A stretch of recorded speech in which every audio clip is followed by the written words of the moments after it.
Hey kiddos! Today we are going to be talking about geometric mean. So let's get right to it. Geometric mean is when the means of a proportion are the same number. That number is called the geometric mean of the extremes. The geometric mean between two numbers is a positive square root of their product. So this is how we set up our proportion essentially when we are looking for a geometric mean. Is going to be an extreme over the mean equal to that mean over another extreme. So notice A is a given value to you, and usually B is also a given value to you, and we're trying to determine what the mean is. So this is kind of just giving you a breakdown of mathematically how would we solve this, and you guys would know once you have two ratios set up, this is a proportion. So it would simply just cross multiply. So you end up with x squared equal to a times b. And then we know that in order to get x by itself, the opposite of squaring something is to take the square root of it. So our final answer then would be that x equals the square root of a times b. So the geometric mean of a equals 9 and b equals 4 is 6. Because when you set it up in this ratio, you would end up with 9 times 4, okay? And then 9 times 4, you take the square root of 9 times 4, which is 36, and the square root of 36 is equal to 6. So the geometric mean of these two numbers is going to be 6. So here's our first example. Notice I went ahead and already set up the proportion. So if we are to actually do this and cross multiply, you end up with x squared equals 2 times 8, 16. Again, last step here, really solve for x is to take the square root of it, and x equals, notice key here, it's a positive square root, because technically when you take the square root of something, it does have a positive and a negative, but for geometric mean, it's always just going to be the positive answer. Square root of 16 is 4. So the geometric mean between 2 and 8 is 4. Let's look at our next example. Find the geometric between square root of 15 and the square root of 101. Now, when you're multiplying radicals, you keep the radical and you just multiply the numbers that are on the inside. So we're cross multiplying here. So we end up with x squared equals the square root of, this is going to be a really big number, 1,515. All right, so for my final answer, we know that we are to take the square root of that. So the square root of the square root of, so it's like a double square root essentially that you're doing, is equal to 6.2, and we'll round to the 10th. Okay, so moving on for a little Pythagorean theorem review, because you are going to have to be relying on this theorem, especially with right triangles. Notice I already identified A, B, and C, C being our hypotenuse. It's across the 90 degrees there. So I've plugged in x squared, because that's my A, plus 12 squared, because that's my B, equal to 14 squared, which is C. So when we work this out, we get x squared plus 144 equals 14 squared, 196. Subtract 144 to both sides. End up with x squared equals 196 minus 144. Leaves me with 52. Last step, take the square root of that. And the square root of 52 is going to be a decimal answer. So x equals, round to the 10th, 7.2. So that is what our a value in this triangle would be. All right, so now let's look at geometric means in right triangles. In a right triangle, an altitude can be drawn from the vertex of the right angle to the hypotenuse, which forms basically two additional right triangles. So as you can see here, in drawing this altitude, I've created two more right triangles. These three right triangles share a special relationship with one another. Okay, so the geometric mean altitude theorem states that the altitude drawn to the hypotenuse of a right triangle separates the hypotenuse into two segments, which is xy here. The length of this altitude is the geometric mean between the lengths of these two segments. So, if CD is the altitude to the hypotenuse AB of our right triangle ABC, then we can state that x over h is congruent to y over h, or basically when you cross multiply and solve, you would end up with h equals the square root of x times y. Okay, so that's kind of this right here, I guess, basically is the shortcut of being able to solve these type of problems. But we are, and I want to see you all set it up like this first. Okay, so in this example over here to the right, you can see that I already have it set up with 1 over x equal to x over 3. So notice I broke down the smaller piece here, smaller side over x, which is the altitude, equals the altitude over the other remaining piece, or the second part of the other right triangle there, 3. So when I cross multiply, you get x squared equals 1 times 3 is 3. Last step here would actually be to take the square root of it, and x equals square root of 3 is going to be round to the 10th, 1.7. So therefore, this altitude height, this height for this right triangle here is 1.7. All right, moving on to our next example, 5. Notice we're going to be looking for x and y, and we're going to right now deal with the x because it's very similar to the previous problem. Okay, so there's our altitude right here. So we're going to determine what our altitude is first. So we're going to set up our proportion, which would be 8 over the altitude equal to the altitude over 3. Okay, and then I'm going to cross multiply. So we get x squared equals 24, because that's 8 times 3. All right, last step, take the square root of that, and we get x equals square root of 24. It's going to be a decimal. It's 4.89, which is going to really be then 4.9. So we get 4.9 there. Now, to determine the value of y, remember when we draw this altitude, we create two additional right triangles. So the right triangle that I'm looking at right now, I'm going to highlight in red so that way you guys can really see it, is that one right there. So we should recall Pythagorean theorem. So we have x squared plus 3 squared is going to be equal to y squared, because the y, because this is where our 90-degree would be, and that'd be our hypotenuse. So we end up with, well, we know what x is now. Haha, we know it's 4.9. So 4.9 squared plus 3 squared equals y squared. All right, so 4.9 squared is 24.01 plus 3 squared is 9 equals y squared. That 24.01 plus 9 is 33.01 equals y squared. And we already know our very last step is going to be to take the square root of 33.01. And our answer is 5.7 when we round. And here, logic, make sure it makes sense. The hypotenuse should be the longest side. 5.7 is clearly longer than 4, or bigger than 4.9 and 3. So, cha-ching, that looks good. Now, example 6. Same type of problem, okay? But this time we got x, y, and z that we're looking for. So let's first deal with x in this case. Notice they threw a little curveball at us because this time we actually already know what the altitude is.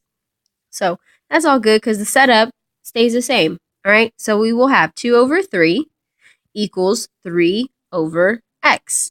So let us cross multiply. So you get 2x equals 9. Divide by 2, and x equals 4.5. So we know that x here is 4.5. I'm going to skip to find z, because z is going to be really easy, because it's basically adding these two together, 2 and then the 4.5, which we just discovered, to get z. So 2 plus x, and we actually know x is 4.5, will equal our z value, and that means that is going to be 6.5 is our z. All right, 2 down, 1 to go.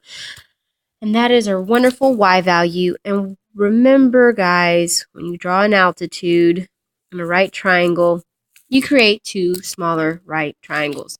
So Pythagorean theorem is our best friend. So you'll have 2 squared plus 3 squared equals y squared. So that's 4 plus 9 equals y squared. 9 plus 4 is 13. And when you take the square root of that, we are left with the answer being 3.6 is our y value. All right, let's talk about geometric mean leg theorem. The altitude drawn to the hypotenuse of a right triangle separates the hypotenuse into two segments. So you can see it's being separated here into x and y. The length of a leg of this triangle is the geometric mean between the length of the hypotenuse and the segment of the hypotenuse adjacent to that leg. So, if CD is the altitude to the hypotenuse AB, and of course that's a right triangle, then we can state that the hypotenuse, which is C, over the leg B would be equal to that very same leg B over X, the other leg. Okay, notice the same thing will apply then to the second right triangle. So we would have then still C, the whole hypotenuse, over this time the other leg, A, is equal to that same leg divided by or over its other leg, Y. Okay, so as you kind of see a separation of the two right triangles here. So we see separation of this triangle here and then this one over here, okay, in setting this up. So let's try a few problems. All right.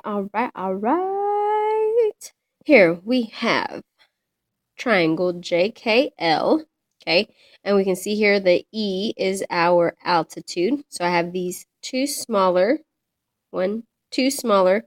right triangles that have been created. So we are going to use, because notice I have looking for these legs now. So I'm going to use the geometric mean theorem for a leg. So essentially what you're setting up here is I have the big hypotenuse, all right, which 6 plus 24 gives me this to be 30. So the big hypotenuse over, and let's deal with this triangle first, okay?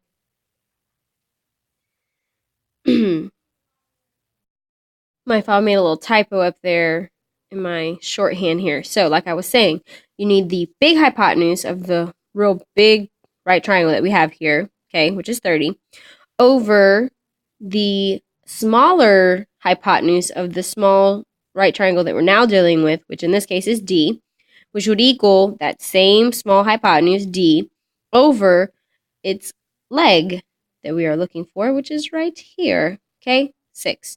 So we're going to cross multiply. So we end up with D squared equals 6 times 30 is 180. Square root that answer. Square root of 180 gives us that the value of D equals 13, round to the 10th, 0.4. 13.4. Now, instead of me doing all of that work again to figure out what K to L is, I'm going to instead use Pythagorean theorem because that's 10 times easier and quicker and less likely we'll make a mistake. So, we'd have 13.4 squared plus this basically squared equals, the whole thing was 30 squared. All right, 13.4 squared. Let me make sure I did that right. Yep, 179.56 plus c squared equals 30 squared, which is 900. All right, we're going to, yes, of course, subtract that 179.56.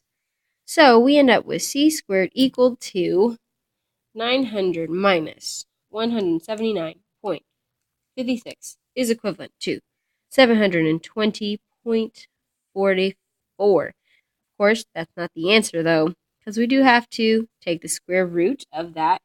So if we take the square root of that answer, or that number, we end up with a value that's equal to 26.8. 26.8. All right, so now to find the altitude, which is right here marked as E, we're going to go back to what we were doing in the previous examples. So notice I already have it set up with the smaller piece of the hypotenuse over the altitude equals the altitude over the other part of the hypotenuse. So all we have to do here is cross multiply, end up with E squared equals 6 times 24 is 144. Oh my goodness, did we get a perfect square finally? Yes, I believe we did. That means that E equals square root of 144 is 12. So that answer here would be 12. All right, now let's look at example 8.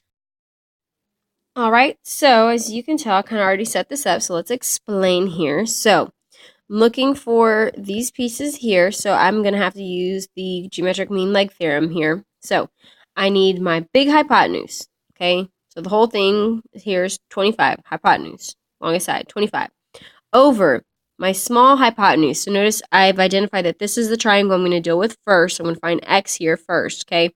So the hypotenuse of this triangle is 15. So over 15 equals that same small hypotenuse, which is 15, over the leg that we are looking for, which is x. So all we need to do is across the multiply. We get 25 times x, which is 25x, equals 15 times 15 is 225. Oh, yay, another non-decimal answer. Divide both sides by 25. And we get that x equals 225 divided by 25 is 9. We get 9. So that's 9 here. Now to figure out why, I could set all that up again for this triangle here. Or, since I know that R to P is 25, and I know that S to P is 9, we just do 25 minus 9. We get that Y is 16. So y is equal to 16. And now don't forget, we do have one more letter that we're looking for, and that's Z here. But we can use our most famous and favorite theorem, Pythagorean theorem here. So we got 15 squared plus, why is it not writing right? Oh gosh, sorry, plus Z squared equals 25 squared. 15 squared is 225 plus z squared equals 25 squared is 625. I'm going to subtract that 225 from both sides. And z squared equals 400. That's not the final answer. You must take the square root of that. So the square root of 400 is, yes, a perfect number. Z is equal to 20. Well done. Awesome sauce.